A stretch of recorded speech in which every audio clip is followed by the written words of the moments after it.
दोस्तों, हम धरती पर कहां से आए? इस सवाल का जवाब हम कई वर्षों से ढूंढ रहे हैं। आज हम इस धरती को लाखों अलग अलग तरह के जीव जंतुओं के साथ साझा करते हैं। इनमें से कुछ हमारे करीबी हैं जो हमसे मेल खाते हैं, लेकिन कुछ इतने अनोखे और अलग हैं और जो हमसे कहीं दूर दूर तक मेल नहीं खाते।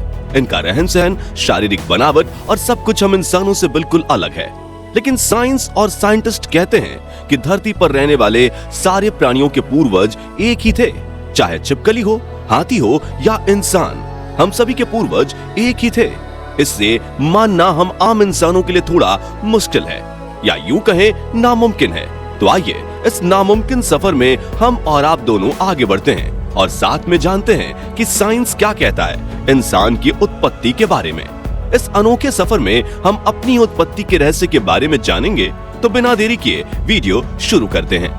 दोस्तों, शोधकर्ता जैसे जैसे समय में पीछे गए, वैसे वैसे हमारी हैरानी और जिज्ञासा दोनों ही बढ़ती गई और एक वक्त में आकर हमें पता चला कि हमारी दूर के पूर्वज अरबों साल पहले धरती की सतह पर मौजूद पानी के गर्म और सुरक्षित पनाह में जन्मी होंगी।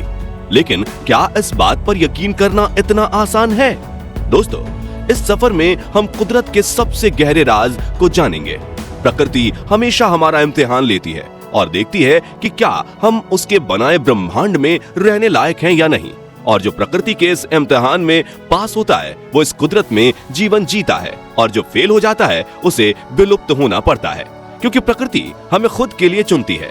प्रकृति के कुछ कठोर नियम के कारण आज हम यहाँ तक पहुँचे हैं, और इस नियम को ही प्रकृति का चुनाव यानी कि नेचुरल सिलेक्शन कहते हैं। प्राकृतिक चुनाव वो प्रक्रिया है जिसमें वहाँ रहने वाले जीव जंतु वहाँ के वातावरण और भौगोलिक प्रक्रिया के हिसाब से खुद को ढाल लेते हैं, और जो नहीं ढाल पाते वो विलुप्त हो जाते हैं। प्राकृतिक चयन का यह प्रोसेस तब से चलता आ रहा है जब से धरती पर जीवन की नींव रखी गई, यानी आज से लाखों करोड़ों वर्ष पहले से प्रकृति का यह कठोर नियम चलता आ रहा है। डायनासोर्स के समय से भी पहले से जीवों में खुद को जिंदा रखने की जद्दोजहद जारी है। इस नियम के तहत कमजोर जानवरों को खूंखार जानवरों ने खत्म किया और खूंखारों को कुदरत के कहर ने। भूकंप, जंगलों में लगी आग, ज्वालामुखी के फटने आदि से कितने स्पीसीज हमेशा के लिए इस पृथ्वी से खत्म हो गए। पर इस सब में से जो स्पीसीज अपने आसपास के माहौल से तालमेल बिठा पाए, वही वक्त में खुद के वजूद को बचाने में सफल रहे। इसके लिए देखा गया है कि ताकतवर होना ही जरूरी नहीं है, समझदारी से भी अपने वजूद को बचाया जा सकता है। प्राकृतिक चुनाव वह तरीका है जिसके द्वारा प्रकृति उपयुक्त और सबसे योग्य चीजों का चयन करती है। इस दौरान सभी जीव एक दूसरे से कंपटीशन करते हैं, और जो इस कंपटीशन को जीतता है वही जीवित रहता है और अपने वजूद को अपने आने वाले पीढ़ी तक पहुंचा पाते हैं। प्रकृति का यह चुनाव जानलेवा होता है। प्रकृति उसे ही एक्सेप्ट करती है जो जीव प्रकृति में हो रहे डायनेमिक चेंजेस के हिसाब से खुद में चेंजेस लाते हैं। जो जीव ऐसा नहीं कर पाते वो समय के साथ विलुप्त हो जाते हैं। दोस्तों, ये सिलेक्शन किस तरीके से होता है, आइए समझने की कोशिश करते हैं। दरअसल प्रकृति में जीवों के लिए कुछ चुनौतियां हैं, और ये चुनौतियां कठोर जलवायु, भोजन के लिए लड़ना, नेचुरल डिजास्टर जैसे फ्लड, लाइटनिंग, अर्थक्वेक आदि हो सकती हैं। जैसा कि हम सभी जानते हैं, सभी जीवों में कुछ ना कुछ अलग और विशेष होता है, और यही विशेषताएं या यूं कहें जीवों में होने वाला वेरिएशन और म्यूटेशन प्राकृतिक चुनाव के दौरान कुछ जीवों के लिए गेम चेंजर का काम करती है। कुछ वेरिएशन जीवों के लिए हेल्पफुल साबित होती है और कुछ नहीं। ये वही वेरिएशन होती है जो जीवों को कठोर पर्यावरणीय परिस्थितियों का सामना करने में हेल्प कर सकती है और प्रकृति और एवोल्यूशन के दौरान हो रहे चेंजेस में खुद को जिंदा रखने में मदद कर सकती हैं।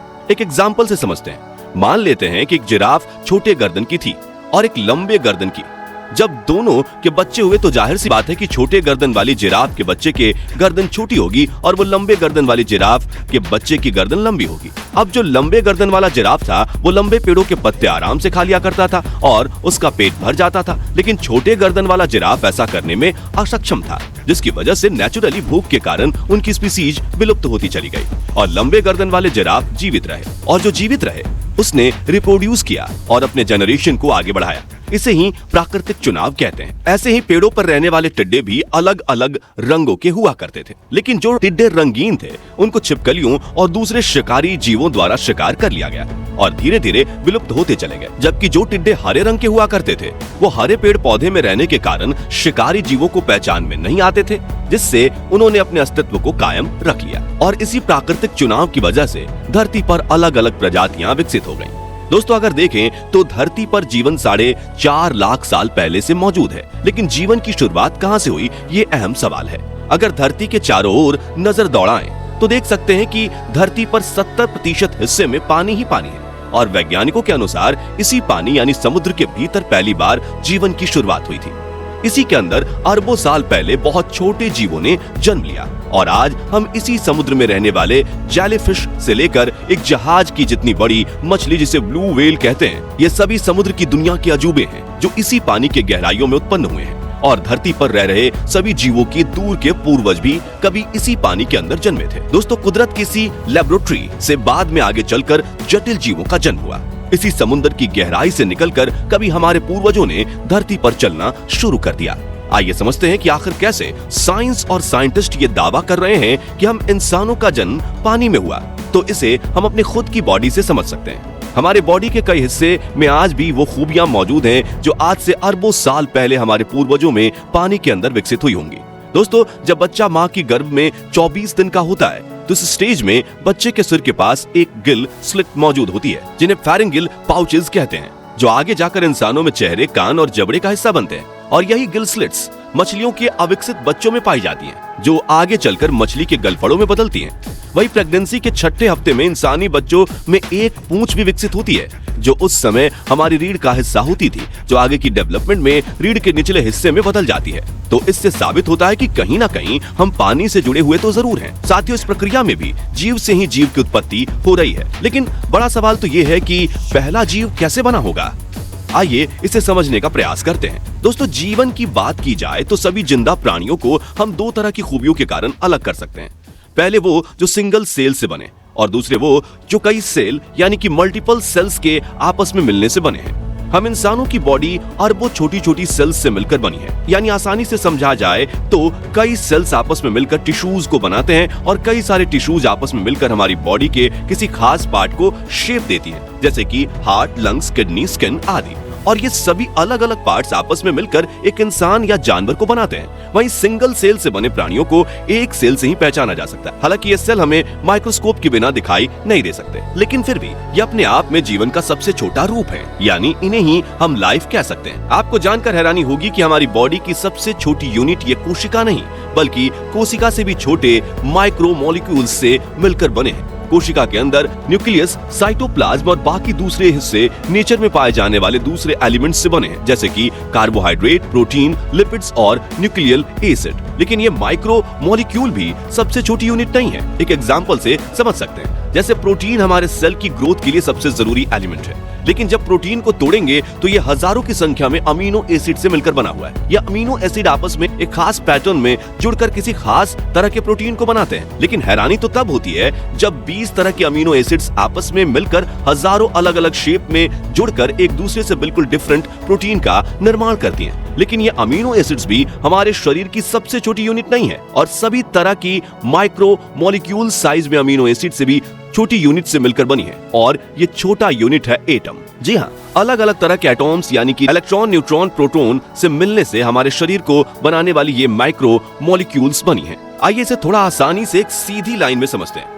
किसी भी जीवित प्राणी का शरीर अलग अलग हिस्सों के मिलने से बना है, जैसे हार्ट, लंग्स, ब्रेन आदि, और ये सभी अंग टिश्यूज के आपस में मिलने से बनी है और ये टिश्यूज छोटी छोटी सेल्स के मिलने से बने हैं और इन सेल्स का निर्माण होता है प्रोटीन जैसे एलिमेंट से और ये प्रोटीन बना है अमीनो एसिड जैसी माइक्रोमोलिक्यूल्स से और ये माइक्रोमोलिक्यूल्स बने हैं अलग अलग तरह के एटम के साथ जुड़ने से। दोस्तों लाइफ का ये कॉम्बिनेशन अपने आप में ही जटिल है, जिसे हमने मोटे तौर पर थोड़ा बहुत समझने की कोशिश की है। अब आपको ये तो समझ में आ गया होगा कि जीवन किन छोटे छोटे कणों से मिलकर बना है, लेकिन इससे हमें यह पता नहीं चलता कि धरती पर जीवन सबसे पहले कैसे पैदा हुआ होगा, क्योंकि जीवित प्राणियों को पैदा करने के लिए भी किसी दूसरे जीवित प्राणी की जरूरत होती है। तो सबसे पहला जिंदा प्राणी दुनिया में आखिर कहां से आया होगा? दोस्तों डार्विन थ्योरी से इस रहस्य को समझने की शुरुआत करते हैं। डार्विन की थ्योरी के अकॉर्डिंग जीव का यह रूप अरबों साल पहले एक बेहद सिंपल सी फॉर्म में जन्मा था और धीरे धीरे समय के साथ एवोल्यूशन के साथ जटिल होता गया।